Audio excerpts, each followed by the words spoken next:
पुण्यातून एक धक्कादायक बातमी समोर येतेय। राष्ट्रवादीचे माजी नगरसेवक वनराज आंदेकर यांच्यावर पिस्तुलातून गोळीबार करण्यात आल्याची खळबळजनक घटना रविवारी रात्री नाना पेठेत घडलेली आहे।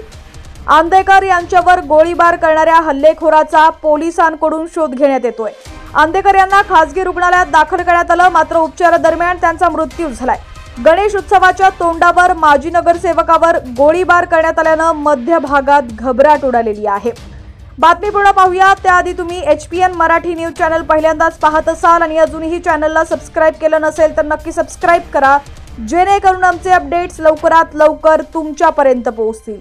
तर वनराज आंदेकर रविवारी रात्री 8:30च्या सुमारास नाना पेठेतील डेके तालीम परिसरात थांबले होते। त्यावेळी त्यांच्यावर हल्लेखोरानं पिस्तुलातून 5 ते 6 गोळ्या झाडल्या। गोळीबार झाल्याची माहिती मिळाल्यानंतर परिसरात घबराट उडाली। गोळीबाराच्या घटनेपूर्वी डेके तालीम परिसरातील वीज पुरवठा खंडित झाला होता। या घटनेची माहिती मिळताच गुन्हे शाखेतील अधिकाऱ्यांनी घटनास्थळी धाव घेतली। या गोळीबारामागचं कारण समजू शकलेलं नाहीये, मात्र या घटनेनं परिसरात चांगलीच घबराट पसरलेली आहे।